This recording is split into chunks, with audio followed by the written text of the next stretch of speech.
Welcome, everyone. I'm Patricia Tomowski, and this is Scott Douglas. Say hello to Scott. Hi. Hi, okay. And this is Stephen Sherry. Say Hello. hello to Stephen. Hi. Okay, so welcome. Scott and I founded Healing Advocates, which used to be Health Advocates Worldwide, about 10 years ago, and with our very first video with Eric Edney, who survived over 20 years with ALS and is just an amazing man, and ended up dying at the age of 85 of a stroke and a heart attack. So that was kind of how it started, and we've been interviewing over 20 people who have reversed ALS in the past, more than that, but we've been to their houses. We know why they've reversed it, and we're hoping to share this information with you. Today, we're so happy to introduce Stephen Sherry. He was diagnosed in 1999 at the age of 47. And the big thing is with him, he worked as a carpenter, but he actually continued, he changed sort of jobs after the diagnosis, but he had ALS. You didn't reverse it for about 6 years, if I remember correctly, Stephen. And then, so he slowly went down. Yeah, around in there. Yeah. Yeah, so that's a big deal. So he did a combination of supplements, dietary changes, detoxification, meditation, walking, everything has slowly gotten better. And I know you will have lots of questions for him, but he started immediately taking supplements from the day he was diagnosed. And this is Stephen today.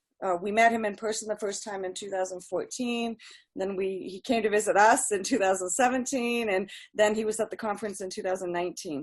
As far as what may be causative, there's my exposures are myriad, I suppose you could say, from my time as an Air Force dependent, growing up in places like Philippines and Japan, along with other states and military bases.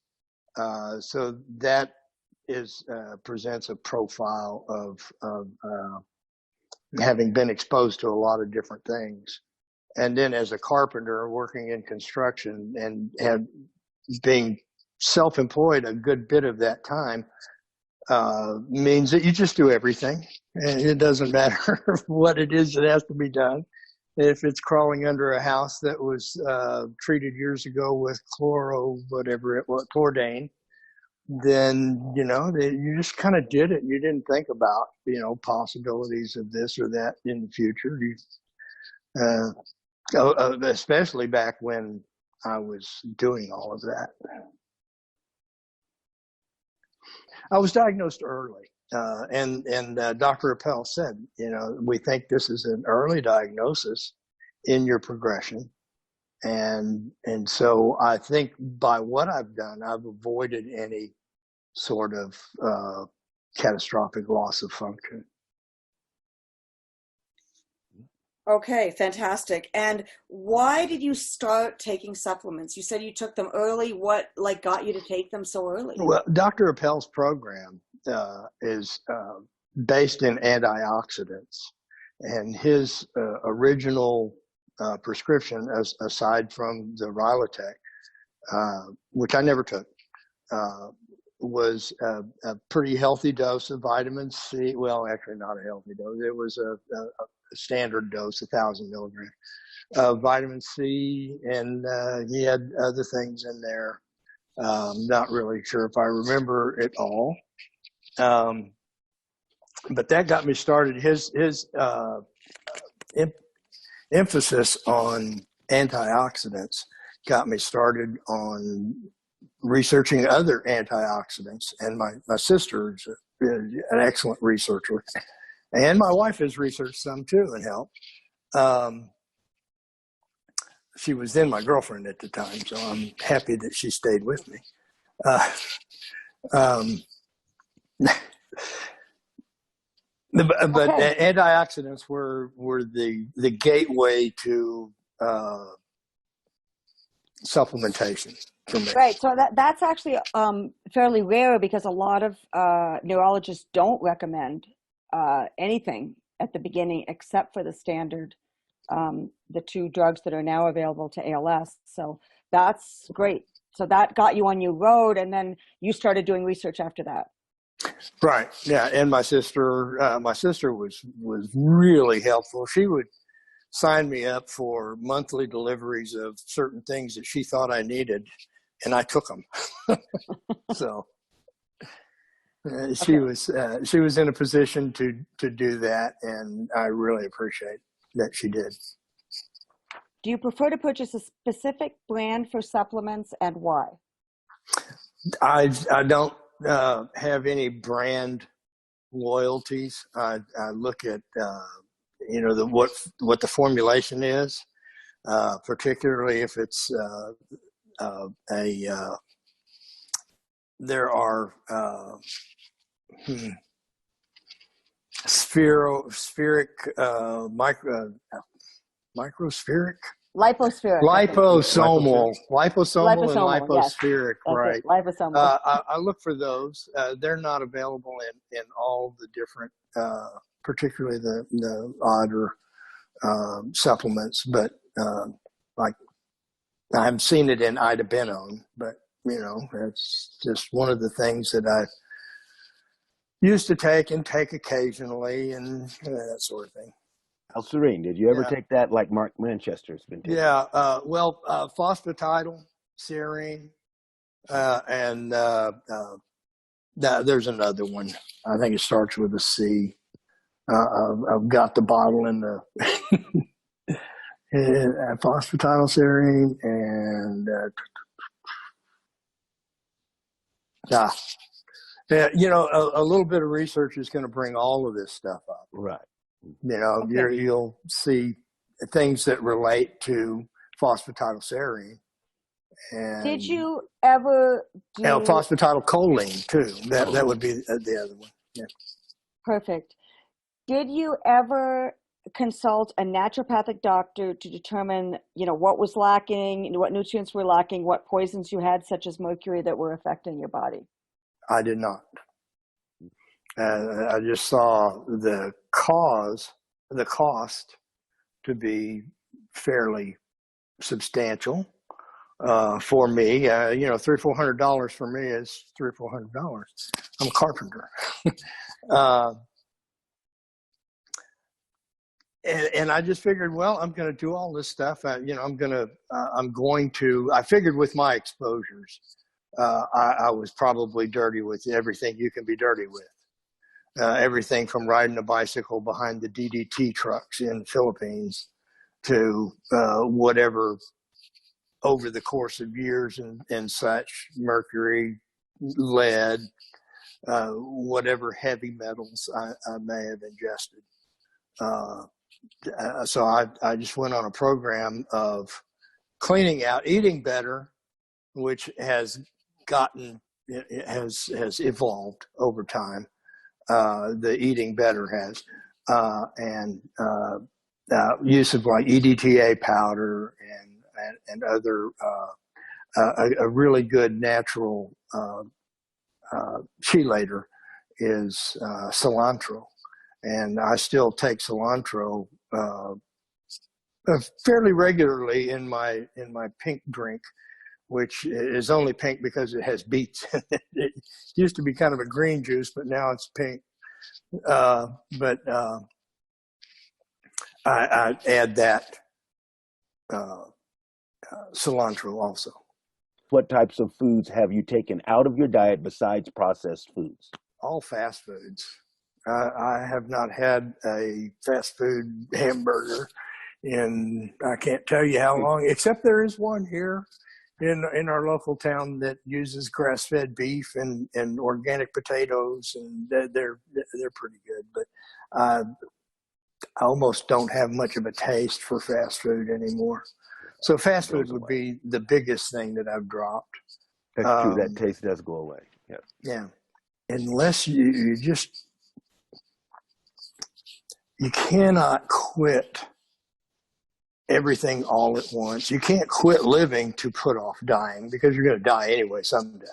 So it's based on how you feel. If you eat something that makes you feel bad, don't eat it anymore. or just, you really, have a craving for something. You really want that ice cream or whatever it is you might want. A piece of pizza. Go have one once in a while. It's not a daily thing.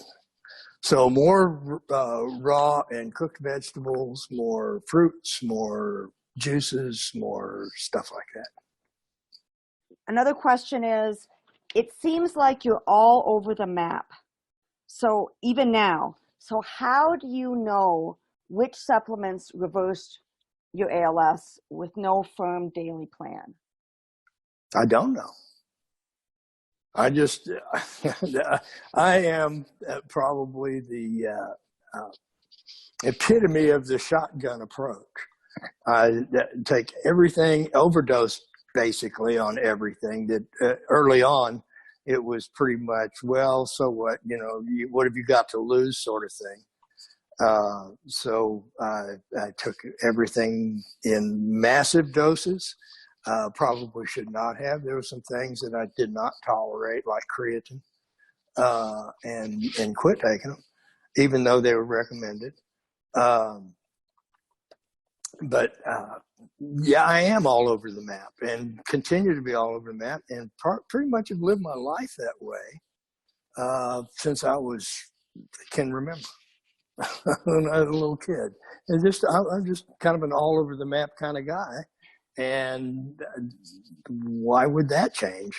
So basically, I don't know that I cannot say, okay, if you take vitamin C in this amount and vitamin D3 in this amount, phosphatidylserine and that, then you're good to go. That's not part of the equation. You just do what you think is best and go on, in my view. You also said that you use a lot of intuition. I mean, you went across something 3 times. You said, maybe I'll try it. And then you listen to your body. You do a lot of listening to your body, and you kind of get an intuitive feel as to what you need more of and what you need less of. Correct. I think intuitions are based on associative processes in your mind that are subconscious. And they can be, misleading, I suppose. They can be anything because they're based on associative processes in your subconscious. So you get this intuition of, I've been thinking about phosphatidylserine a couple of times past couple of days. Maybe I'll just take some. Yeah, and there's no rhyme or reason basically other than you really think about it, take it. It's I don't know. It's just what it is.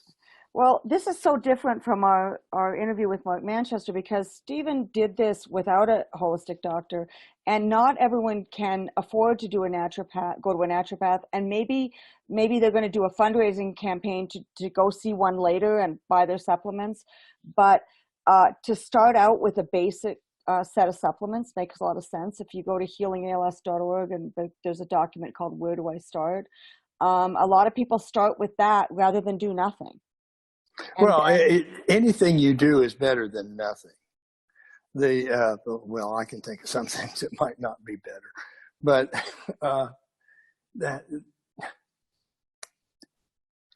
I think what you have to include here is your mental attitude about what it is you're doing. And I know you'll get into that a little bit farther down the list, maybe, but your mind plays a very big role in this. So this is a question that says, well, it sounds like you're taking so many supplements. Every few minutes, are you taking supplements? No, you just take a couple of handfuls in the morning. And at the peak, it seriously was handfuls. I learned how to swallow pills by the handful, and using thick juices. Yeah, you just take a bunch, whatever schedule you want. If you think that taking 1,000 milligrams of vitamin C every hour and a half or every 2 hours is good for you, then do it. If you've had muscle atrophy, have you had muscle atrophy, and do you take any muscle building supplements? The one really muscle building supplement that was recommended to prevent any kind of atrophy is creatine. And I tried it. I gave it the really good try because the doctors at the clinic, at the Appel clinic, said that this was stuff that you need. And I just really couldn't tolerate it. It just made me weird. So I quit taking that. I don't take any kind of, muscle mass builders, the stuff you see at GNC and, for weightlifters and stuff. I just stay away from that stuff. I do like amino acids. I think that particularly the ones that you don't produce in your body, the essentials, you should at least consider that as supplementation or in your diet, what you're getting in your diet. Okay, so but how much muscle atrophy did you have? I had very little. I still have some holes. I have very good muscle definition in places where, you see one muscle's more defined because the other muscles around it have kind of dialed it back. But I have improved the thumb web is something that the doctors look at. I still have a little hole and some less there, but I have actually regained some of that. At healingals.org, you click on Stephen Sherry, and there's a blog. And if you miss that blog, you go right to the right-hand side on the archive blogs, and his supplement list is there under his blog. So his entire supplement list is there, and he doesn't put in amounts because they change all the time. And these are the ones that he's taken. The other thing, interestingly enough, I meant to say about the creatine, some people get really good results from creatine, some people with ALS. So That's it really great. depends. Everyone is so individualized. That's the thing. It's completely different for everybody I have seen. Okay, so this is another sort of supplement related question. What is the key point of healing from ALS? More supplements or more stress control and mind body? I don't think you can do one without the other. Or maybe somebody is good just on supplementation and carry right along. In my instance, I think that the mind body connection is huge. The mind, as a matter of fact, I am in a phase now. I'm very streaky. My wife will say, you do this for a while and then you do that for a while, So anyway, I'm in a phase now where I'm concentrating more on the metaphysical and mental, and still taking supplements and still taking my green juices, or actually it's pink juice now. But not as much supplementation currently, although I do still do, quite a good bit. But I'm more in a phase of seeing how that balance works out, whether less supplements, better food, and more mental activity is a positive. Or if, I'll wake up tomorrow and I'm having trouble walking, then I'll do something different. Do you take the theracurmin form of curcumin? There's a theracurmin form. I'm not particularly familiar with that. I do take curcumin with pepperine, which is said to activate that better. Turmeric is more the whole plant, and I tend to like whole plant if possible. Okay. If you had to name one supplement, which one would you say helps most in relieving fasciculations? In relieving fasciculations. Yeah, if you had to take one supplement. Well, I still have fasciculations. I mean, sometimes more. It may be stress or activity related as to whether they're more or less, but they're constant. They're always there. I do not have an answer for that. One I time can't say that you take this one thing and your fasciculations go away. One gentleman emailed me and said that he can reduce his fasciculations by thinking about it, and that's fabulous. I'm not there. I know Kim and Kay Cherry feel magnesium helps hugely with both muscle cramping and fasciculation. So now I take magnesium, and it does help with cramping, but I have not noticed that it relieves the fasciculations. Or on fasciculations, there was someone here asked, did you have a physio? At the clinics, they had all these different stations that you go to. And one of those is a physical therapist, one an occupational therapist, and, respiratory therapist. That's the only, I have not pursued that outside of the clinic. And when I quit going to clinics, I pretty much quit the medical community.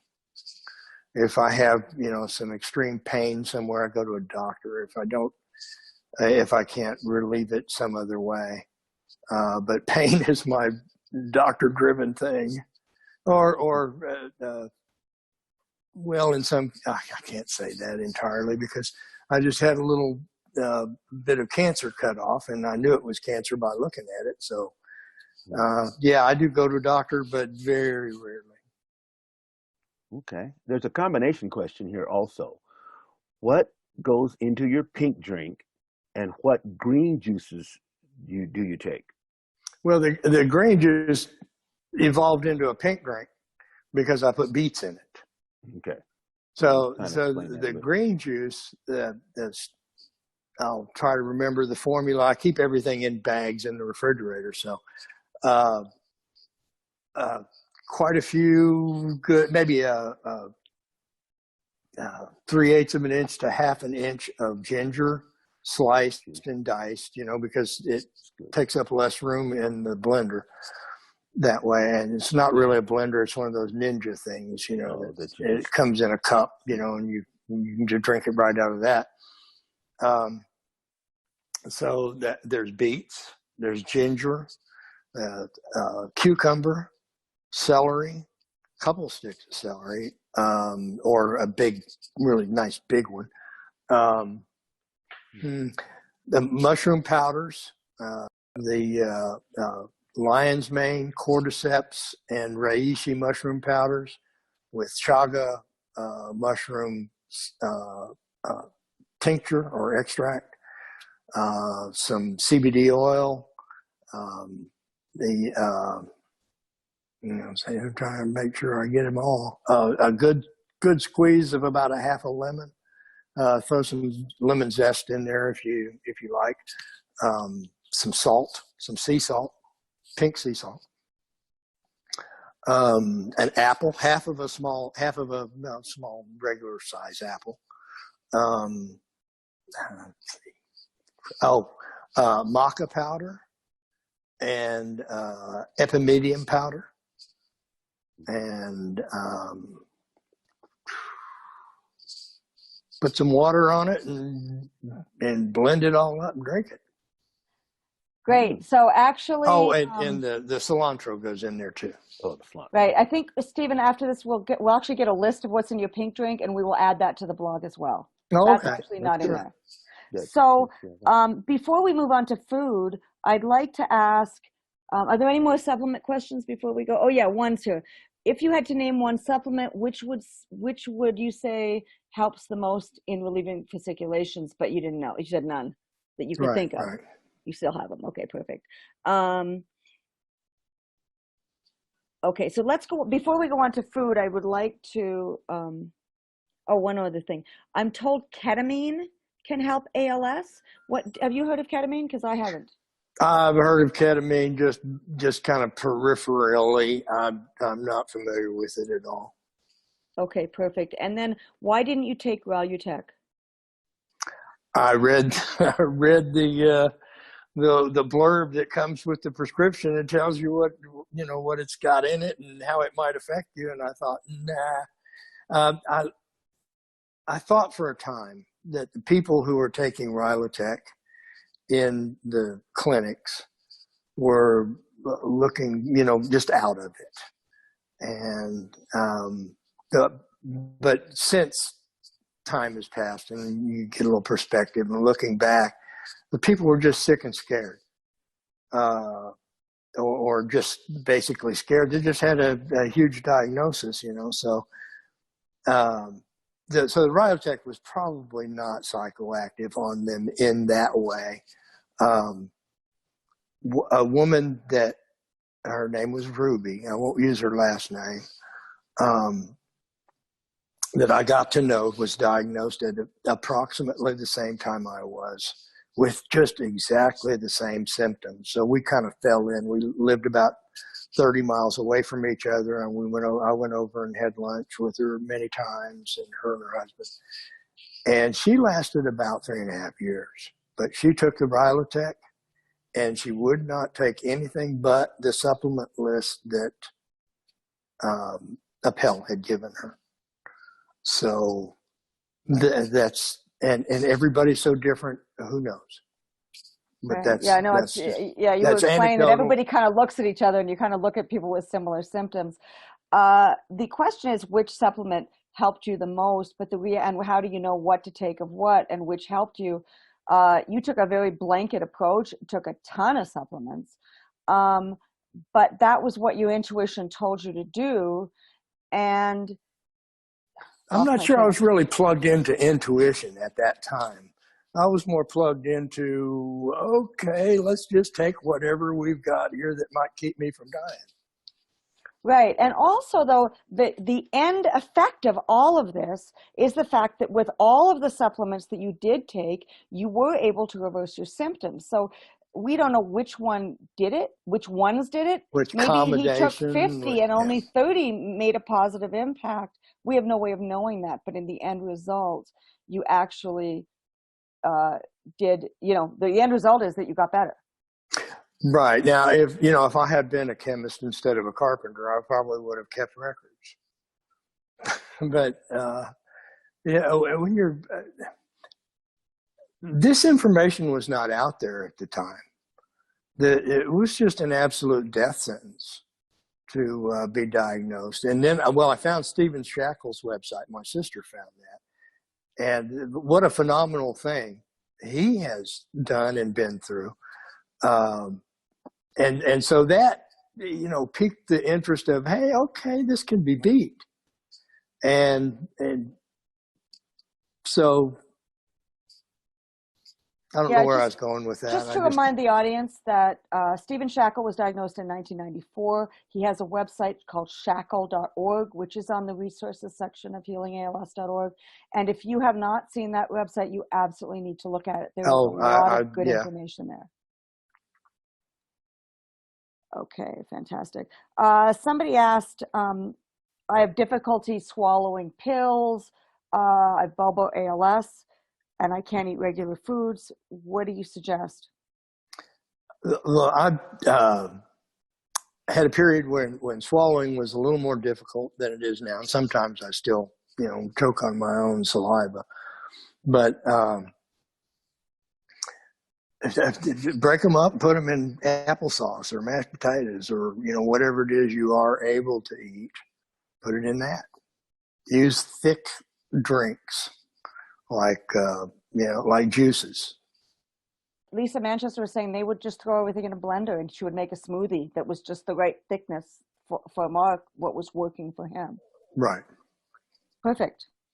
Okay, I can't imagine some of these put in a blender and just blend it up. I'll bet the taste was awful. Well, I think at the time he was already on a feeding tube. So he didn't So have it to taste bypassed it. the taste buds. But before then, no, she would actually put them in a smoothie and blend it. And maybe it tasted terrible, but Mark did eat it because he wasn't on a feeding tube till about 2015. So yeah, it did. Yeah, what a I story he imagine it is. tasted bad. Really, really impressed with him. By the way, for those of you who haven't seen the video, I didn't mention this on my introduction. There is a 25-minute Stephen Sherry video also linked in the blog.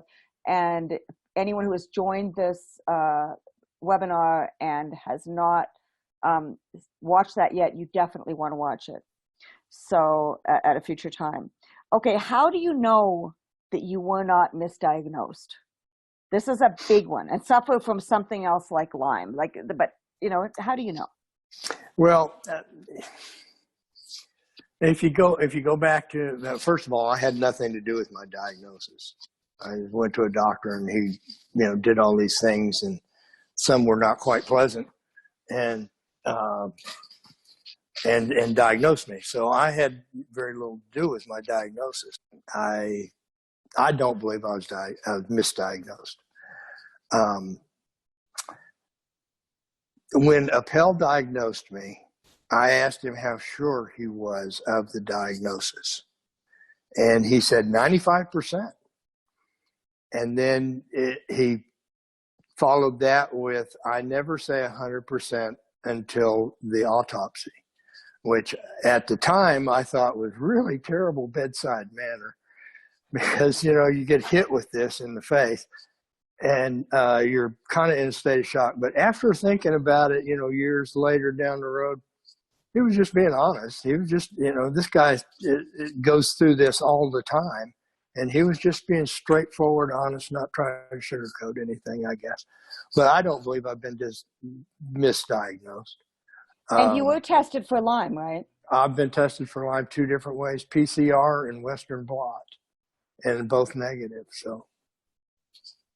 Okay, just to let everyone know, Dr. Appel, if you don't know him, he works out of Houston. He is actually an extremely well-respected ALS neurologist. Throughout the country, he's well-respected.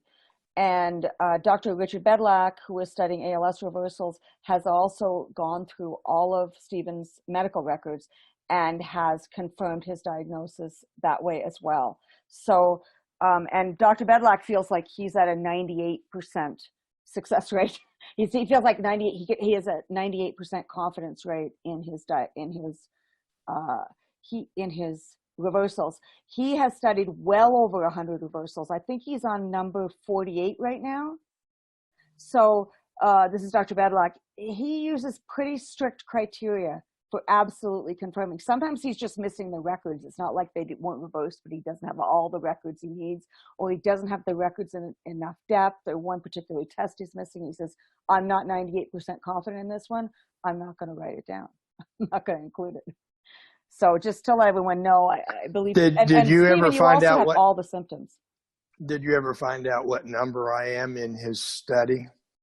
He didn't. I texted him and he didn't respond. I don't think he responded to that one. So I'll find out though. Maybe I think he had to look it up. Just curiosity. It doesn't matter. Just being in the study is. I'm real interested when the DNA results come out. Of course, it's all anonymized, but I'm still interested in looking at it all.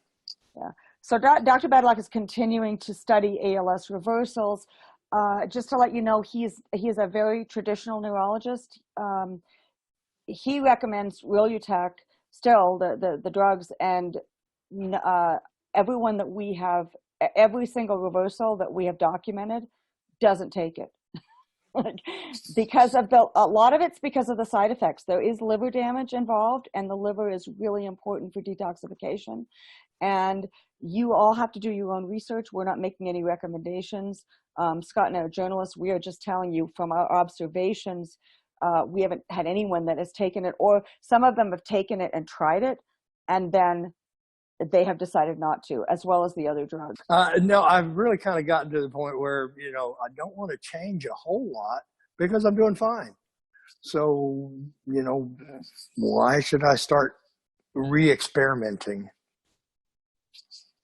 Right. And what's interesting to me is that you've gotten better. In 2014, when we first interviewed you, you couldn't swim. And Correct. then in 2017, so we're talking 17 years after diagnosis, is that, I climbed a mountain, recently that I wouldn't have been able to climb a few years ago. And I then in 2019, you told us, hey, I can swim again. Now that's really cool. Can you kind of, I yeah, I was. It was really hot. Neighbor came down, said, "Come on down to the pool. We can just kind of hang out in the pool." So hanging out in the pool is good. I did not want to go jump in a lake somewhere to test if I could swim again. So I got to fooling around in the pool, and I could swim halfway across it. So that was encouraging to me. My discovery of not being able to swim was interesting. I just jumped into a pool and then it wasn't working. So I bounced off the bottom until I got to the edge, bounced up, catch a breath, bounce up, catch a breath until I got to the edge and climbed out. good for you. That's great. Okay, Oh, let's go the on to, mountain that I climbed is not a mountain by Colorado standards, but it's Enchanted Rock, just outside of Fredericksburg. And I took my guitar to the top of Enchanted Rock, and you can look it up and see how big it is or whatever. And I figured I'd go up there. It was on my birthday in the middle of winter, and I thought, well, I'll go up here and play some songs, and I didn't realize that a whole bunch of other people were up there also. So they got a little 4 or 5 song concert. Everybody was happy. It was good. It was fun. did you have your amalgam fillings removed? And then a related question we got was, why did it take so long? Because you didn't get them out right away. I Why did did you not. decide to get them out? Why did you decide to wait so long? A lot of this information I don't think was about the fillings. My sister told me about the amalgam fillings, and that started that little bit of research. But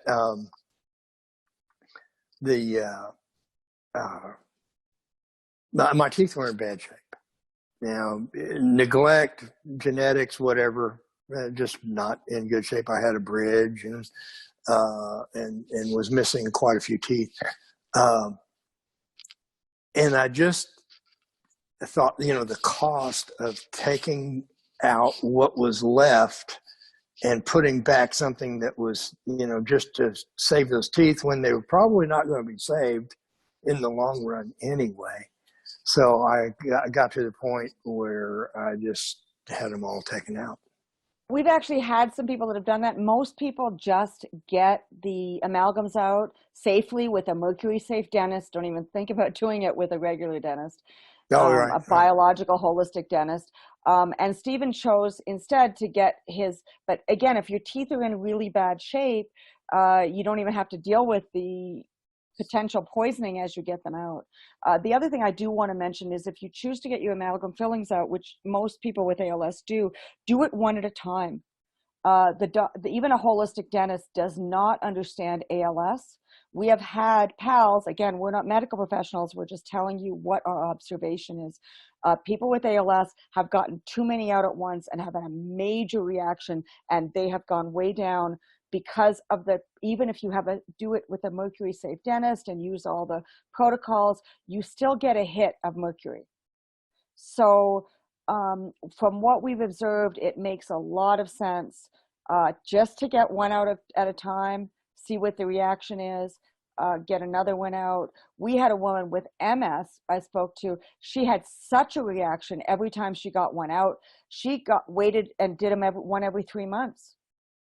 And slowly but surely, it took her 3 years. She had 13 fillings. It took her 3 years to get them out. But again, this was her intuition. She knew her body couldn't handle more than that.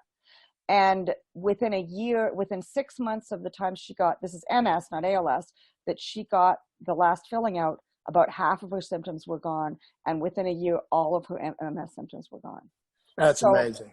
it, Dr. Nunley is a holistic type dentist, and he has some interesting video at the conference that shows what a mercury molecule does to a neuron. That is just devastates it. So mercury's big, and Yeah, mercury's everywhere. you're referring to the Calgary study, right? The I Calgary don't study know. on mercury that they did. You can look that up on YouTube. That's And it yeah, very has he has important. a photo It has of the it. picture of the mercury Mercury, molecule yep. destroying. Yeah, And it's not even making contact. It's within the vicinity of the neuron. And the right. neuron actually goes back to the neurofibrillary tangles that you actually see in Alzheimer's patients, deceased Alzheimer's patients, excuse me. Right, right. Yeah. And that's Yeah. good. And one more thing, too, that people want to know, were you diagnosed with familial, Borbar? Was it limb onset? What did Dr. Stanley Appel, diagnose you with? It was not bulbar. It just said ALS. Whatever. Okay. I What was affected the most with you, your limbs or your swallowing initially? limbs. Limbs first, Yeah. but Yeah, then the swallowing the was reason also affected. I went to see him was because the leg fasciculations were extreme, and walking was getting weird. And I've always been a big walker and hiker and whatnot, and when your gait changes noticeably for no reason, you notice it if you're a walker. So. Okay. So, Scott, we kind of got most of the supplements other than cannabis. We'll save that for a little bit. Can we move on to diet? Yes, and Tish, when we talked with Dr. Bedlack and we did our Zoom with him, did we discuss at all the percentages? There's someone here that would like to know about the percentages on the ALS reversals. And I thought you were about number 39, I thought, Stephen, Um, right uh, around in there with him. And so what was people the are specific concerned about question that. on the percentages? Did you read Hmm. it? Is there any information regarding percentage of reversals to number of diagnosed ALS cases? That is the question specifically. Okay. So I think I can answer that. We don't know because we're only studying reversals. So right now we're saying he's studying the reversals, and so they're real. I think that's a really big point. Uh, by the way, I wanted to also mention the conference recording should be available in a few weeks. So please be patient. We're getting there. We're getting closer and closer. So these videos will be available. So just wanted to let you know. Now, on percentages, we don't know. What we do know is that everyone we have spoken to, I don't think there's one person, and even Kim and Carrie, but everyone we have spoken to that has done a significant amount of research, started working with a naturopath, or even working on their own with supplements, feels that they feel better. So even those that weren't able to reverse the ALS, by watching their diet, by not taking any artificial flavors, colors, and sweeteners, by getting their fillings out, by detoxifying, doing all these things, virtually 100% who have really made an effort. I'm not talking about just a supplement here and a supplement there, but those who have made a real effort feel that the holistic protocol has slowed down their progression, and that they feel better with more energy overall. So I wanted to say that. I mean, we've only talked to maybe a couple hundred pals, but out of those couple hundred, the ones that have done it, there's no question. Like everyone feels better when they take that effort. The really tech, by the way, we have talked to a lot of people that have felt major fatigue with ALS and have because of the riluzole, and that's one of the reasons why they went off of it, because they were fatigued and they really didn't feel like their brain was there. So your observation may not have been all that incorrect. I meant to mention that before as well. So let's go on to the diet. What do you eat every day?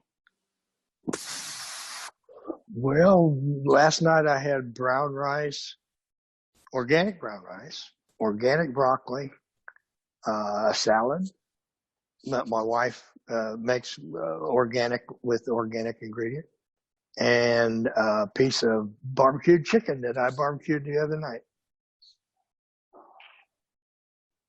So Okay. it's pretty regular sort of diet. You just swap out, I for some reason I just have kind of fallen away from eating potatoes and gravitated more towards brown rice. And so, you just eat basically what you eat, except clean it up. If your diet was not all that bad to begin with. Do you eat organic? As much as I can find. I know it costs a lot more, but I do. And interesting, like right now, our grocery store is getting less and less organic. That's interesting. One of the things that you told us when we were visiting with you in Texas was that, sometimes you would go to a restaurant and realize the next day your food circulations were way worse, and you figured it was something that you ate there. Right. And I think monosodium glutamate is probably the culprit there. Just because that's what I think. And if it's some sort of subconscious connection, that comes up on the roulette wheel, then yeah, that's what it is. Are you gluten-free and dairy-free? No. Do you avoid them, or do you downfall. you eat a ton of dairy and a ton of gluten, or do you just sort of, No. Very, very. I'm really cutting back on my cheese consumption, because that's my dairy right there is cheese, and have been. Sometimes I'll eat more, sometimes I eat less, and doesn't seem to really make a difference whether I'm eating a lot of cheese or less cheese. There are organic cheeses that are better, in my opinion. And what you decide has a whole lot to do with what things are. As far as gluten, I've never really had a problem with gluten. Never felt bad about eating gluten, but I don't eat a lot of it. And if I'm looking for some snacky sort of something, it'll be rice chips. To try to stay away from too much gluten. The problem, I think, there's a question now coming out as to whether it's the gluten or the glyphosate, because they're spraying glyphosate on the wheat fields in order to desiccate them before harvest. In Europe, they have a lot more different strains of wheat. We've gone more to a monoculture here, where we don't have the same mix of wheat grains that we used to have, and that may play into it. Who knows? But the idea is, if it doesn't work for you, don't take it. If it does, if it doesn't bother you, then maybe look at it just because of the literature about it, and do your own experimentation, your own assessment of how you feel after eating it. Yeah. A lot of the naturopaths that we have spoken with, and the functional medical doctors and the nutritionists, basically say the reason you stay away from gluten and dairy is basically it causes an inflammatory reaction, whether you can feel it or not. There's actually inflammation, which is one of the things that you want, is a problem with ALS. And so that's why, even if you're not sensitive to it, it might be wise. And this is just from the medical professionals that we have spoken with, just to let the audience know. And also, one that's a surprise to a lot, corn can actually cause a little inflammation in your system also. I think corn is a really difficult one. I've read some stuff about particularly being genetically modified. Oh, yes. Most of the corn in the United States is GMO. In order to find really clean heirloom type non-GMO organic corn, it's a task.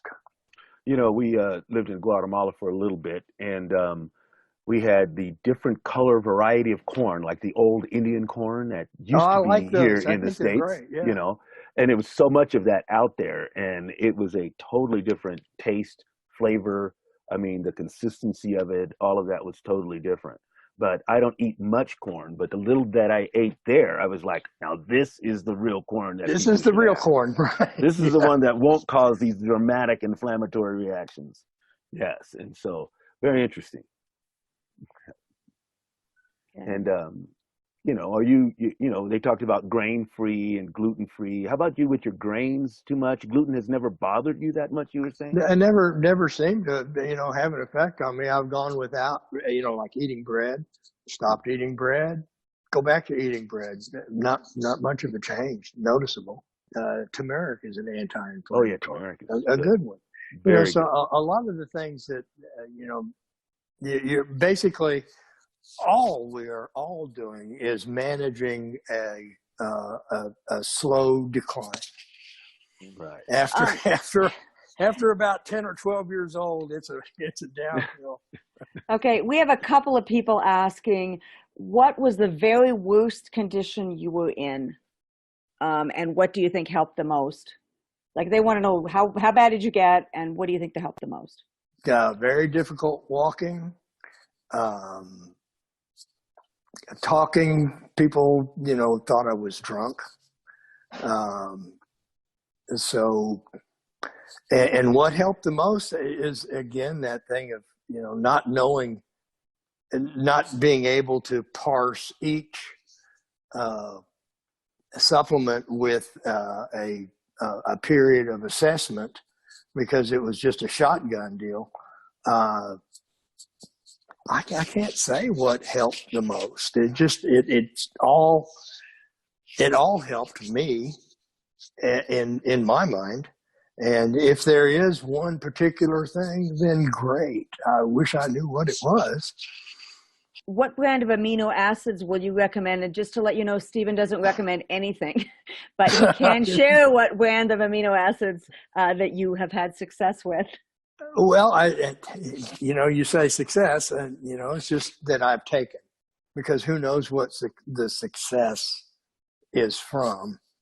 But there are amino acid powders and there are amino acid drinks, and I would say find the cleanest one that you like and try it. Right, and a leap to be fit is what Mark Manchester takes, and that is basically amino acids. Right. So if you want a brand of amino acids that we have actually heard of like a number of pals have had success with, definitely check leapxx.com. And the code, by the way, for a 10% discount is Markman, Markman. So if I were to start one, and I'm not giving any advice, but if I were to start one, and actually I do take it myself, but that's the one I would start with because we've had other people with ALS that have had success with. So, why not start with that brand?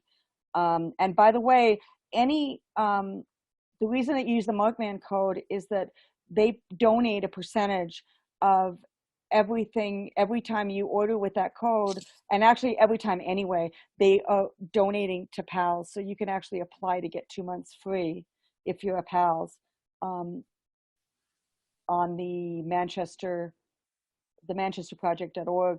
Don't wait to order it, by the way, because you will be put on a waiting list. Go ahead and order it, but then when you're up to the top of the waiting list, they will give you a 2-month supply. So that's just the owner of the company does that, and the Manchester Project, a nonprofit, does that. So just if it were me, that's what I would do. But I've only talked to a couple hundred ALS patients, and but looking at the reversals and the people that we've talked to have gotten some good results. But again, not making a recommendation. A few folks making a few comments about, eating meat. You eat eggs? I kind of lost my taste for eggs, and whether that's kind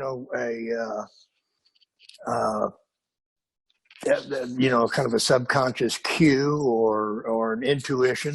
I don't eat eggs much. Well, we did find out in the medical medium series books that eggs have a tendency to carry viruses with them. And so you would be a little more susceptible to viruses if you ate more eggs. Huh.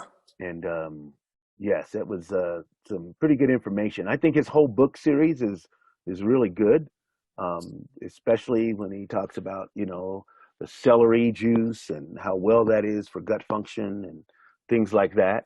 Oh, And celery is so, good for everything. I love so it's celery. yeah, Yeah. yes, yes. So you didn't mention that, but you do have that in your diet quite a bit. Do Oh, you juice that's celery? part of the juice. Yeah. Yeah. Okay. All And I'll right. chop it up and put it in a salad, and I'll chop it up and put it in, different things. That's Okay, excellent. great. Do you recommend detox regularly? Well, every time I drink my drink, it's a detox because the cilantro is a great detoxifying agent. And as far as going on a program of detox or a program of uh, parasite cleanse sort of thing, yeah, do that every once in a while if you feel like you ought to or need to or want to. Then yeah, by all means, do it. It's all my whole thing is just totally individualistic of what I feel like I want to do at the time or need to do, what I feel like I need to do. If somebody suggests something to me and it rings well, I'll give it a shot. If it doesn't really have a ring to it, well, it may not be time for that. Might be, a year from now, I'll see the need for something. Perfect. Okay, by the way, the other drug we did mention was Radicava, and again, none of our reversals are taking it, but just wanted to thank the few people that mentioned that. That was great. Ah, Appreciate it. And Stephen is, can we get Stephen's email? The answer is no. We're not going to give Stephen's email. He will be literally bombarded with questions, but you can ask questions at the bottom of his blog, and we will answer them in the next few days. We're not great at blog answers, but we're getting better. So I will ask Stephen. You can ask the question at the bottom of the blog, and I will, if I don't know the answer, then I will actually give Steve a call and find out exactly. Yeah, someone had commented on, getting good nutrition, from your diet, or unless you're on a feeding tube, you can actually get good nutrition from a feeding tube. There's this thing that's called healing a meal. And Tish and I are actually in the middle of a 30-day challenge by living on healing a meal, just like someone on a feeding tube would have to live on it. And so we're going to see what happens with us in the next 30 days as we are strictly on healing a meal. And it's that's real great. food Yeah. that's ground up, and you get that nutrition from real food, just like you would if you were eating the food. So we're going to see how the effects are on you. I do a few things with Tish. I don't do everything Tish does. Tish likes to use her body as an experiment and go through everything that pals go through. She's done a few things with her diet that I'm like, whoa, whoa, whoa. I'm not diagnosed with ALS. I'm going to back off a little bit on this one. She Drake, goes through another these question is, things so she can experience what our ALS pals are experiencing. yeah, It's I do pretty admit that, impressive. like it's almost like what, we're asking, but your naturopath is asking, and I basically do, I'm very careful with my diet. Pretty much gluten and dairy free. Do follow all the recommendations that the naturopaths are recommending for people with ALS, and doing a lot of the things that the ALS reversals are doing. So I do that. Do you drink coffee, Stephen? I drink coffee. I do. Okay. Okay, we have a whole bunch of meditation and mild, and again, we have cannabis questions also. They are coming, but I really want to go to the meditation and mindfulness question because I've got a whole bunch of questions on it. So I guess my first question is, what percentage mindfulness and meditation and being calm and reacting well to stress, forgiveness, that kind of thing, gratitude, do you think it is, and how much all these supplements are taking? What percentage, if you had to guess? If I had to guess, I would put more weight on the mental aspect. just as a pure guess. I don't think you can really separate the two as far as, the diet and the supplementation and good nutrition and all. But the mental aspect, everything you think affects you biologically. Everything you say, everything you see, everything you hear affects you biologically. And some neuropsychologists will go as far as to say that your DNA changes. And the epigenetic theories that have come out go back 3 generations for trauma changing DNA being passed down. So you have a life event being passed down 3 generations because of a trauma-induced DNA, and not necessarily an accident that destroys your body sort of trauma, but a trauma-induced DNA change goes 3 generations deep. That's huge.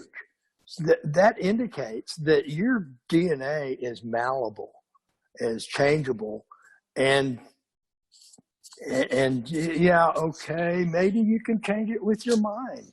Who knows? I know that since I have been getting my mind into this more and more, and actually started at the get-go with the mind thing, I have felt like it has been more and more beneficial. That when I was first diagnosed, I had, let me go back a little bit, because I had a whole lot of this growing up. My mom had Rodale books around the house, and, we read health magazines and stuff like that. And I read everything anyway. I was just like to read. So that's what was in the house, books and magazines dealing with health and natural healing. And I was at least casually exposed very early on. Another exposure was my dad talking to me about how to do self-hypnosis. I probably started trying and actually somewhat succeeding in self-hypnotism around 7th grade. So when this came down, some things gelled, and I glommed onto the idea of brain programming. And boy, from there, you can really go a long ways. You get into your self-talk, because that is programming talk. You get into looking at your own past life trauma, and even the trauma of your grandparents and parents, and parsing that out within yourself and seeing where that leads, and healing some of those traumas. Is that changing your DNA? Yeah, it might be. I can't say one way or another. I'm not a scientist, but I know what I feel and maybe your belief has a whole lot to do with your internal functioning. Okay, so someone asked, how exactly do you program your brain? Well, you have to hear yourself talk. And most of the time you don't. It wells up in your subconscious, and it is associative memories that make the best story possible. And so you're telling yourself based on maybe maybe you were told as a kid you're valueless or you're worthless or whatever. Okay, is that embedded in your self-talk? That's a negative self-talk. You want to do away with as much of the negative self-talk as possible and insert conscious thought into your subconscious. And I guess everybody's different, but my mind has always been my playground. And so I like doing this. I can sit and just think. So, and part of that is meditation. And I don't mean meditation as in looking for the great Om or some sort of nothingness, oneness thing. My idea of meditation is a directed thought, a concentrated, directed thought. So so that's that. But so the programming of your mind is a repetition thing. It's learning what your self-talk is and disputing your self-talk, and maybe hopefully getting back to what brought that self-talk about and changing those experiences. Your experiences are solidified emotionally. So when you get there, when you can get back to that place, and I've been in many of them, when you get back to that place, you have to manufacture and generate an emotional response that counters the original programming. And it's not a one-time deal. This is a continual sort of, it's actually a change of life, because a lot of us go through life, particularly, we're working, we don't have 2 seconds to think about, what happened to grandpa is passed down to me, and why and where. You don't think about that. You've got to make next week's grocery money. So this has gotten me to the point where I can think about stuff like that. And I think it's essential. I think that it would have been better if I'd learned a lot of this stuff that I have come upon in the past several years. If I'd known that earlier, of course, everybody is, well, if I'd only known then what I know now. But, or better yet, if I didn't know now what I didn't know then. How often and how long do you meditate? Often is more some days than others. It can be as short as a minute or two, or it can be as long as 2 hours. It just depends on my circumstances. It is absolutely every day, several times a day. And it's not necessarily okay, I've got, this set up, I'm going to do this, in a particular place, in a particular time. No, I can just, you've got a few minutes, you're waiting in line at the grocery store, and you're 6 feet away from everybody else. Just kind of phase out and let your mind go back to that spot where maybe you left off before. It's not a continuous process. You can't stay there forever, but it's often. And I do have, I think about so many different things, and grounding, earthing. The earth has a vibration.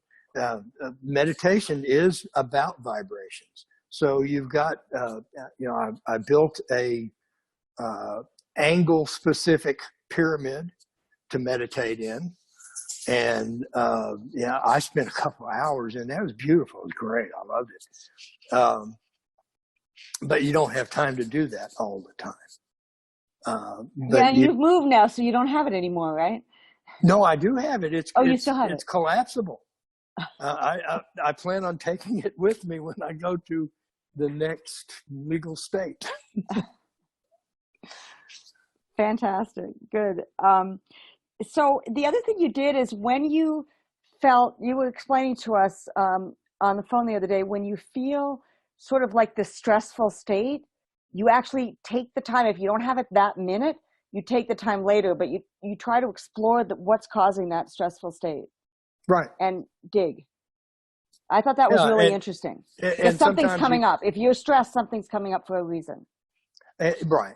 And there's, and you may not have a situation where you can address it right then. You may be otherwise occupied and have to find, a little bit of calmness somewhere else at another time and go back to that and think about it. Yeah. The other thing you mentioned is just like a lot of self-awareness. Oh, self-awareness is key, because what you're dealing with is yourself, your physical self, in the sense of it's healing, of healing your physical self with your mind, and I realize this gets a lot of metaphysical stuff, and some people aren't there, and that's fine. Here again, I say everything you think affects you biologically. So be aware of that and explore that. How biologically within yourself are you able to make things better, at least make yourself feel better? Okay, great. Actually, someone in the chat, in the question said, read Molecules of Emotion by Candace Pert, PhD. This book explains a lot of what Mr. Sherry is speaking about, and The proven by her epigenetics, research. yeah. Absolutely. There's Evie a McDonald couple of read books, Candace Thinking Pert. Fast, Thinking Slow, Behave, Sapolsky. There's quite several books that explore the mind connection, and they may not take it as far as I do, but some of where I go with that is based on what I've read by some of these neuropsychologists. Okay, so we're going to update Stephen's blog as well. We'll actually list some of the books that you recommend. Is that okay? Sure. Perfect. Because the mind body is really important. Your cells, if your body is in a state of stress, and by the way, anger, frustration, and impatience is a state of stress, you cannot take in nutrients and you can't detoxify. The cells literally don't work. Well, and you're when you're in a state of stress, you've got a massive release of stress hormones, glucocorticoids, that truly just over long term, and hopefully you want to have ALS for a long time. I mean, you don't want to have ALS, but if you've got it, you want to have it for a long time. You don't want to be short about it. The glucocorticoids, they just eat your prefrontal cortex. So you become less able to rationalize and rationally relate to the world if you're in a state of stress, and that will show up maybe in your decisions of what you're doing. And not all of my decisions have been stellar, I'll guarantee you. But. Great. And also a state of gratitude, a state of just calm in general, is actually helps. They've done studies on meditation and also on this gratitude and appreciation state of mind, forgiveness, that kind of thing. It is just amazing the results that people have gotten. There is a difference. There's a biological difference. One of my favorite things to say is nobody believes you like you do. When your self-talk, if you're not hearing it, it doesn't matter. You believe it. And if you are hearing it and you're trying to, and you are altering it, then no one believes you like you do. So be nice. Be nice to yourself. Great. Interestingly enough, someone asked a question that says, look, I believe the mental aspect of being told you are going to die has significant damaging effects of the body. This must be studied. Actually, it has been studied. And they actually had to stop the study because people are told they're going to die, and literally they make it happen, even the ones that weren't sick at all. So what is that? What does that tell you? What I think what we're dealing with here in that case is like a reverse placebo effect, and I believe the placebo effect is actually just the tip of the iceberg of what is possible with your brain. You believe that this sugar pill has cured your insomnia, cancer, whatever. But it was actually your brain that did it. So take that placebo effect to the far side. Take it as far as you want to go with it. Think about it. Meditate on it. Yeah. The other thing is, whatever you do, don't go into victim mode. Oh, he told me I was going to die and that damaged me permanently. No, just say, I'm not going to believe it. You choose whether to believe it or not. Nobody believes you like you do. So if you sign on to that, I'm going to die, then Yeah, you have to understand you will be correct someday. that placebo effect works both ways accurately. Both And ways. so that's what people have to understand. The negative self-talk is just as placebic as the positive self-talk. Yeah. And if you're finding have trouble with beliefs, definitely look at that Dr. Bedlack's video of his 48 reversals. Believe me, there are many, many more. We know of many more as well that either he doesn't have records of or whatever, that he can't verify for whatever reason. But definitely check that. Also on healingals.org, that links at the bottom of the homepage, there are links to a whole bunch of ALS reversals. Read their stories yourself. Go to these websites, and so that you, in the deepest of your hearts, know that it's possible. Those of you who have not seen Mark Manchester's video, there's a link on the homepage. You want to watch all 3 of those videos. You look at what happened to Mark. It's amazing. Eddie McDonald was in a wheelchair and couldn't move. And McFinn is just, he's a stellar sort of guy. And all of these cases have been documented. So read these mind body books, get your belief, your personal belief. And yes, these neurologists, I understand, I think we need to make this really clear.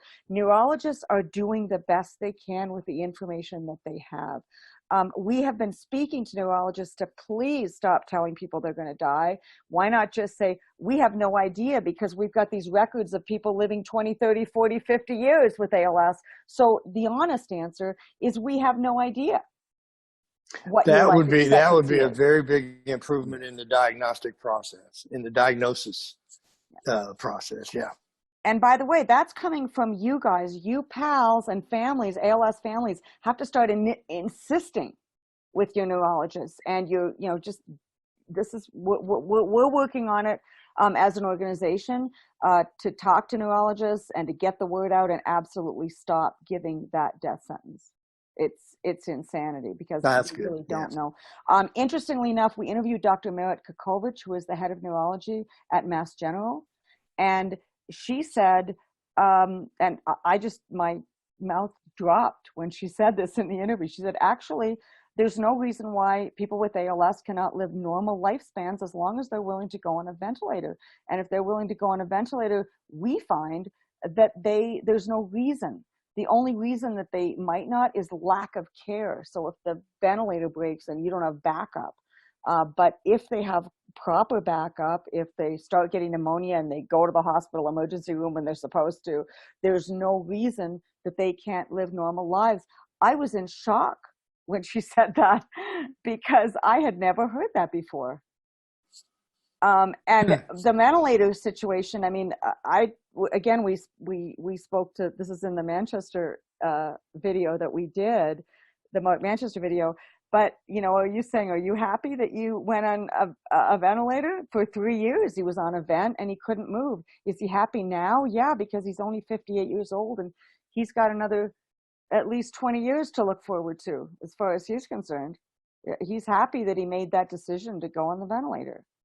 So, and we talked to children from trach and a ventilator, and that's very important. That's huge. That is huge, because he's living testimony that you can reverse that. I think a lot of people, see that as end stage and give up.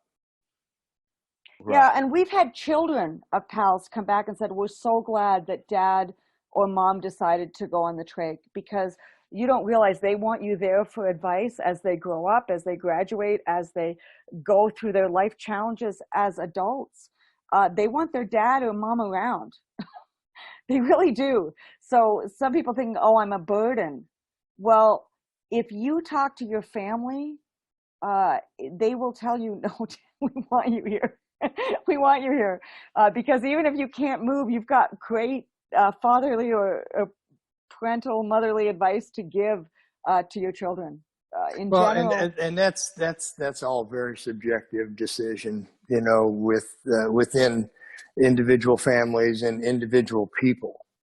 So, everybody decides how they're going to address whatever situation they find themselves in. Yeah. We also have had experiences where people have said, the neurologists have said, well, you're going to die anyway, they've really discouraged them from going on event. And I think the main thing is you've got to listen to your heart, pray, meditate, and this is a heart decision from you, and don't let anyone push you one way or the other.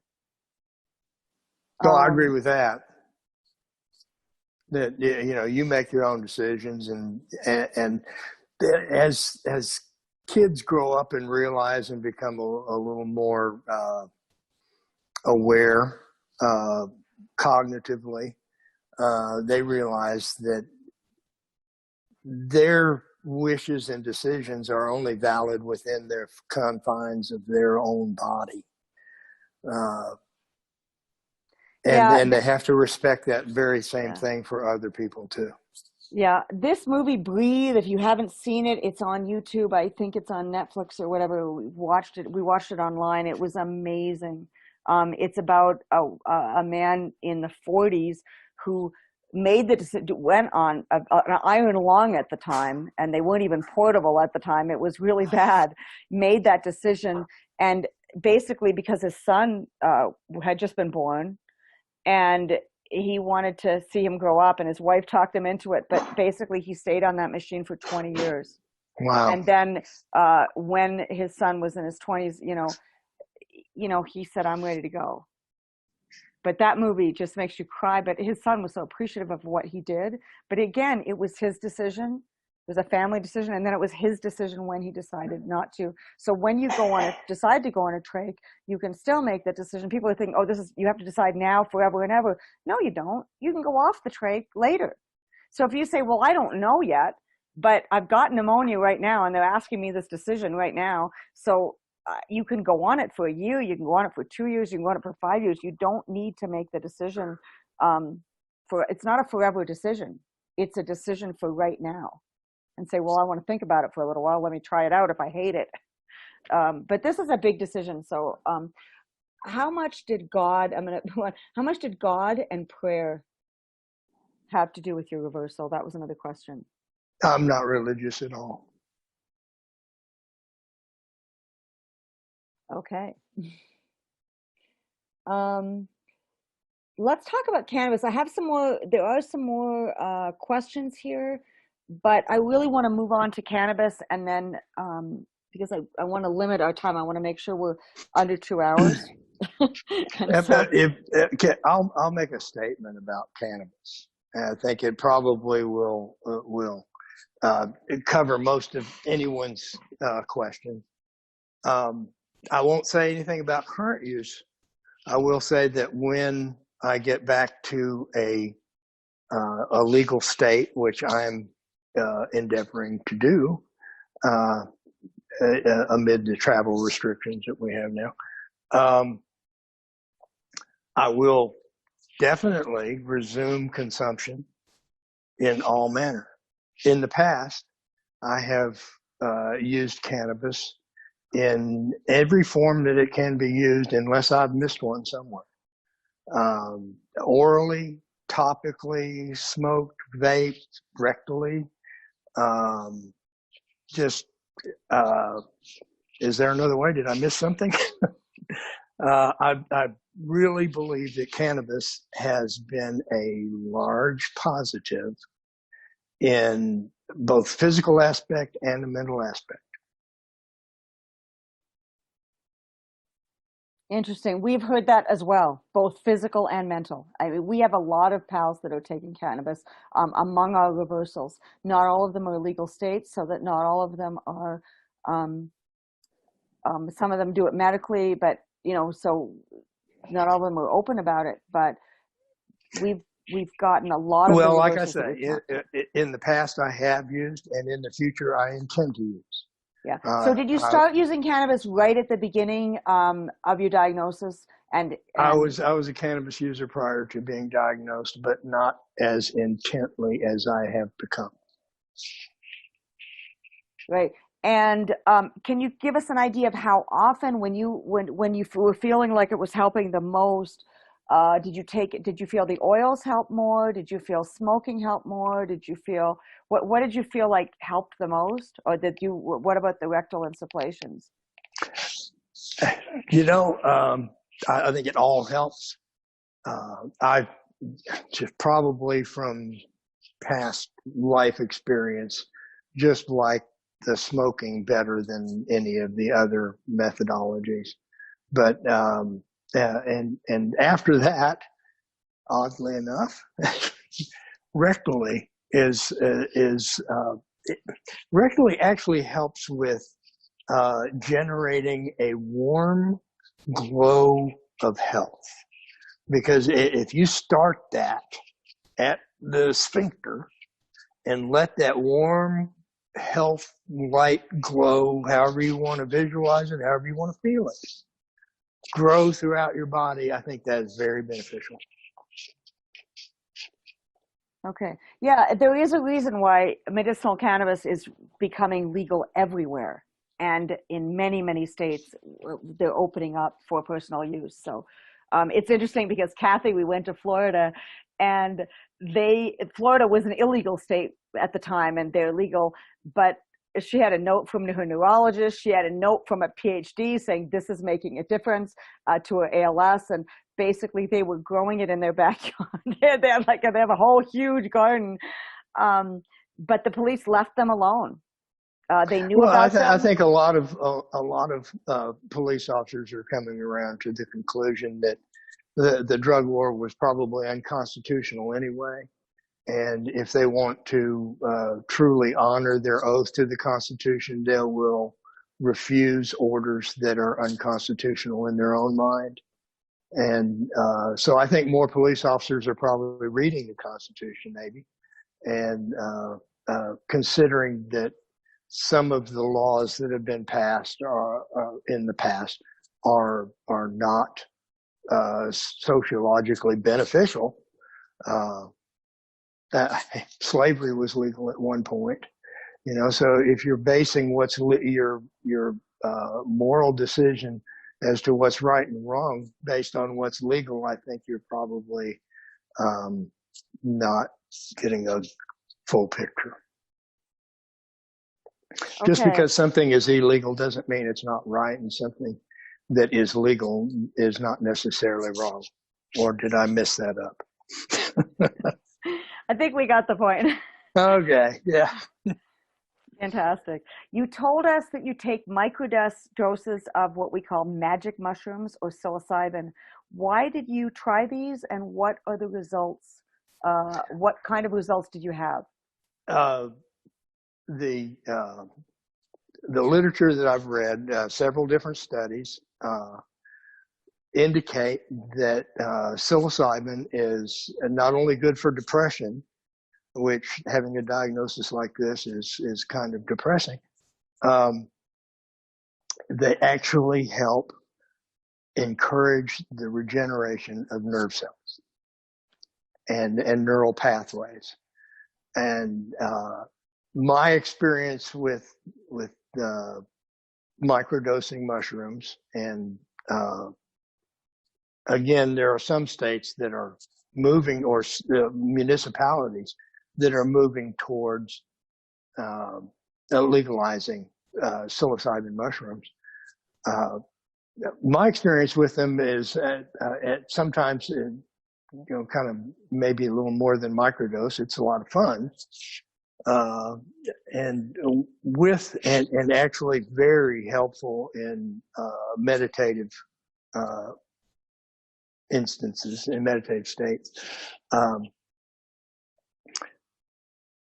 In microdosing, you really don't you don't get high or hallucinating or anything like that.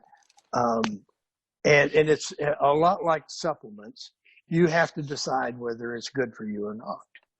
and I tend to feel a little bit more energized, and in no way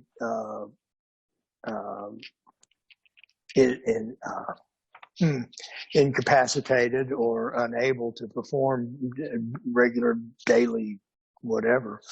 But a half a gram microdose is almost negligible, but so are homeopathic amounts of anything.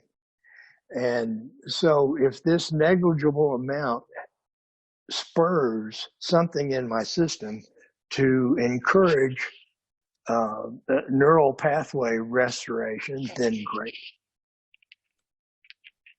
And the research indicates that it does.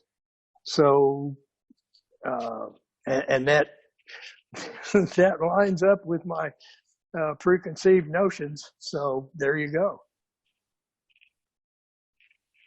Okay, fantastic. The movie that I mentioned is called Breathe.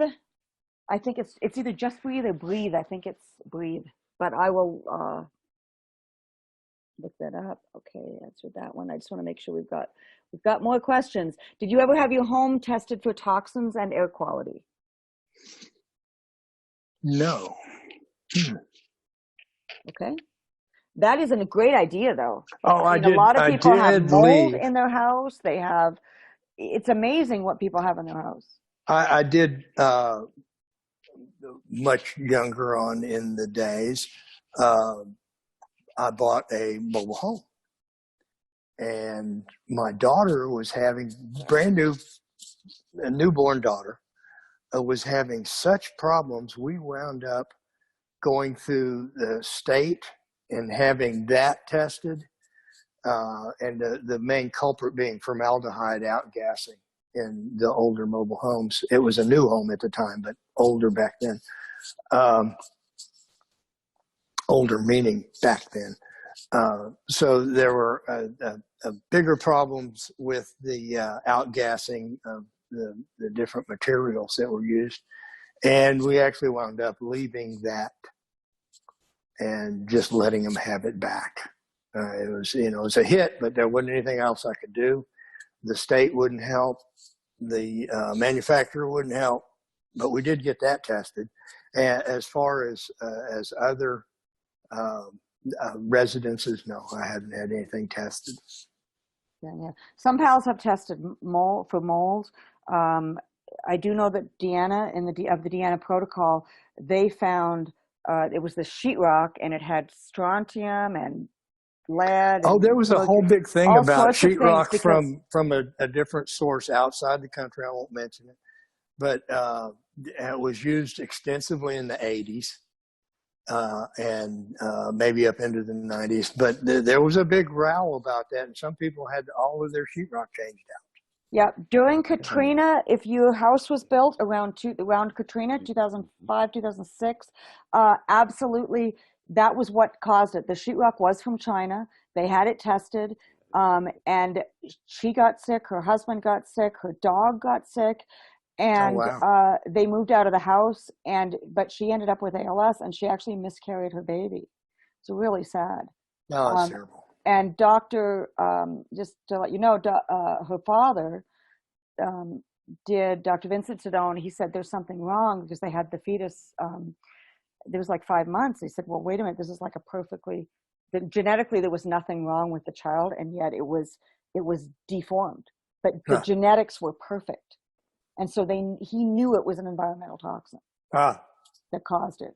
So there's no question there are environmental toxins. Eric Edney said, he told us there were people, and we've talked to people that, one gentleman lived across the street from a farmer who was spraying pesticides 6 times a year. And he went to a naturopath, and the naturopath knew exactly which 6 pesticides that he had in his blood. He could tell. He said, this is what your farmer's spraying.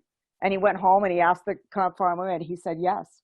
So, and yet he didn't move. And to me, move 10 miles away, 5 miles away, just move to a different house that doesn't have these toxins. So you're not right across the street from pesticides. So, It's unfortunate that a lot of us find ourselves locked into certain situations, both physically, mentally, and situationally.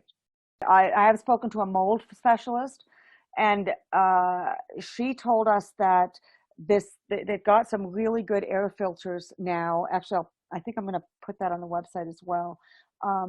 That will actually really make the air really clean. So even if you have unknown toxins in the house, that's another possibility. And plants, put a lot of plants around. I see you have a nice one behind you. Yeah. So, okay. Did you ever follow any of Deanna's protocol with the AAKG or any of that? When we interviewed Deanna and Vince Tadone in their home in Florida a few years back, did you go that route at all? No, I remember vaguely going over that protocol, and I was already at the point of doing well, so why change? Okay, good. And just so everybody knows, Stephen went downhill for about 6 years. So he was diagnosed in 1999, and somewhere 2005, 2006 is when he noticed that it had leveled off and was starting to improve. And if you were to graph it, it would be a wavy line down and a wavy line back up, with plateaus. That it's and even now I vacillate around the mean, up and down, but back to the mean. So I think we probably all do, but my mean now is probably, I would say, 70% of what my 100% should be. Okay. We have another question. Can you recommend a blog or a book for information on familial ALS, which is genetic? I can actually answer this one. Dr. Bedlack has known, and our experience with reversals is the same. The percentage of familial ALS is about 10 to 15%.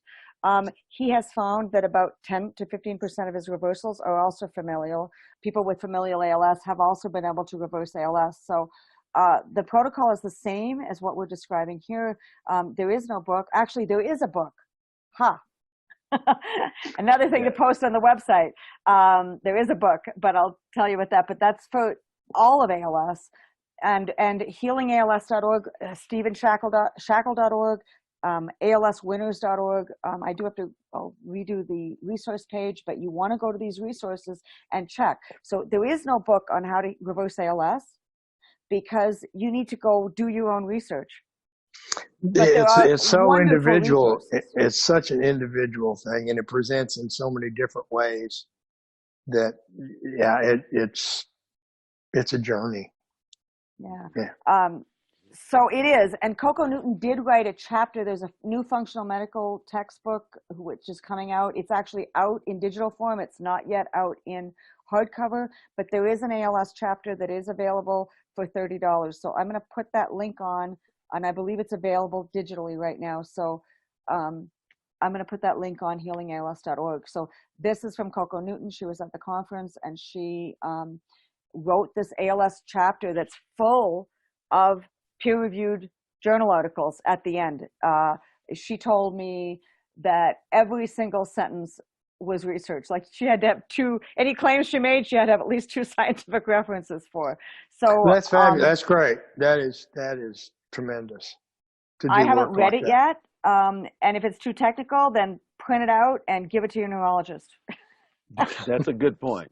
Also, more of Bedlack's work. I just posted a couple days ago an interview and Bedlack's presentation on YouTube.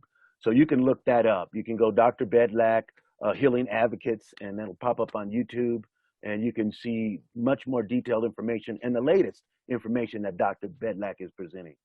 Right. We will be posting this video also on the Healing Advocates YouTube channel. And I just want to say, Dr. Bedlack, we love him. He has changed the face of ALS because he's documenting these reversals. However, he is a traditional neurologist. He has not been trained in functional medicine. So as far as assistance in how to heal ALS, you want to go to a functional medical doctor or a naturopath or a functional nutritionist, a chiropractor. And there is in the button, how do I heal ALS at healingals.org. How do I heal ALS? There's a button called Where Do I Start? And in there is how do I find a holistic medical practitioner? So I just want you to let you know. You know, I play guitar, and I really feel like a lot of the chords that I'm drawn to in playing, and I'll play droney stuff with the guitar just laying on my chest and feel those vibrations. But there's a lot of research on, I think they call it cymatics, that deals with vibrational harmonies and disharmonies. And I think those are important. That's Okay. great. You do have a Good. question. Did you ever read Eric is Winning? Because that's like one of the very first books on ALS that we Have read not. years ago. No. Right, and Very Eric's interesting book didn't book. come out to 2004, and It Stephen was yeah, diagnosed in 1999.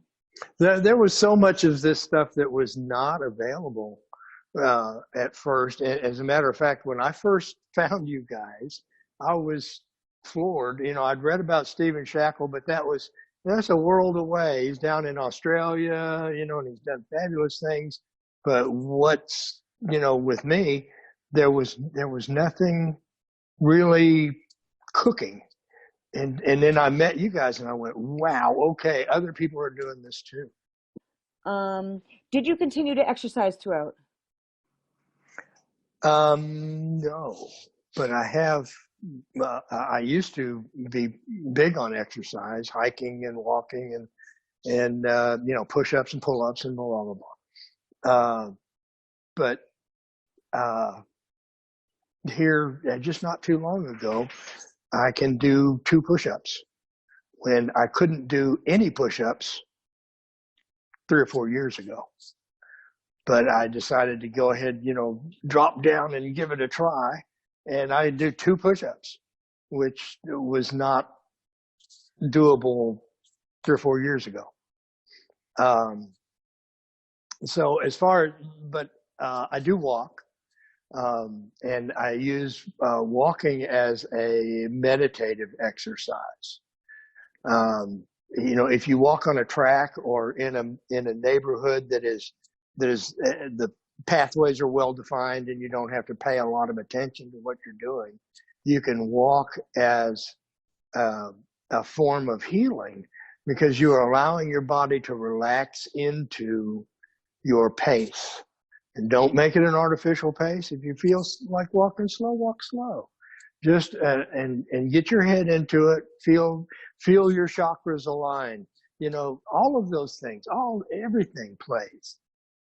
Do it. Okay, we'll do kind of like a little rapid fire here because it's kind of like my 2-minute warning going off here.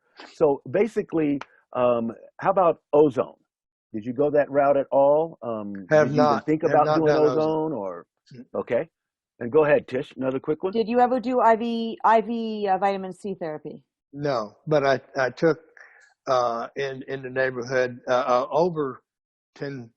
What would it be? 10,000 milligrams would be 10 grams. So I would take over 10 and over grams, work my way up, and then for a week blast 10 or more grams of vitamin C in the lipospheric form, which is very available for your body. But never did IV. You know, that's another $100 bill or more, you know, to go somewhere and get shot up with vitamin C. Right. Did you what is your blood type, and did you ever eat for your blood type? I've looked at this eating for your blood type and not explored it, and my blood type is O positive. Okay. What's the type of magnesium that you take? A Remag is what I'm using now. Remag, the liquid? Yes. Liquid Remag. Okay. That's by Dr. Carolyn Dean. And that goes in the drink sometimes. That stuff tastes so bad. Oh yeah, we do the same thing. We have the same intent. one. I take it every day. You know I just put a little bit of water, do it, and then just down it like a shot glass, and then drink the water. That's the best way. Then I have a chaser. You ruin a whole glass of juice with it with forget just it. a few drops. Okay, so how would you all love to wrap this up? It Okay, is, so thank you everyone for coming along. There are some questions that didn't answer. One of the just general questions is, what causes bloating? What does this, again, Stephen's not a medical professional. If you have a medical question, ask what it is. But we'll probably do a short recording with Stephen to get the rest of these questions answered. But I want to limit this to 2 hours live right now. But make sure you type in your questions now if we haven't answered them. And we will make sure on a follow-up video, we will answer them. Just not a live video, but a follow-up interview, so we can make sure that everyone's questions are answered. Thank you so much for coming. I mean, Stephen. Well, thank you for doing this. This is, if I feel like if what I have to say can help somebody think differently about how they attack this or have the success for them, then great. That's the only reason I'm doing this. I'm not trying to sell anything. I'm not trying to, be out there. I don't want my email slammed and, stuff like that. Yeah, and understand, Stephen is also, and other pals who have healed, literally get bombarded, and that's why we've decided to do these Q&As, and that we've decided to post them on YouTube so that people can get their questions answered without a one-on-one answer, which is very inefficient. We're hoping this is a more efficient way to get the information to you.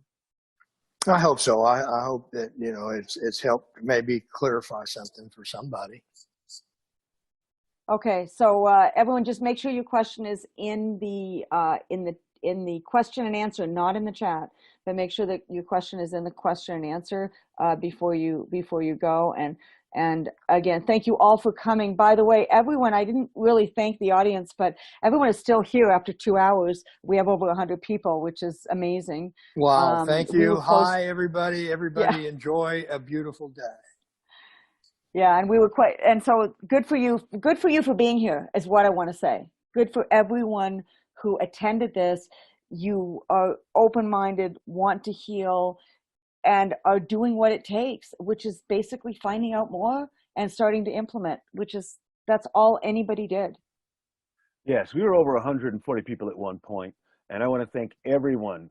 And I hope this information can help you take your health to the next level. And we love you all. Hang in there. And we're going to have another conference coming up in 2021. So keep your ears out, and we'll try to keep you posted for it. Okay. So, Stephen, just one last goodbye, so we finish with you. Okay, bye.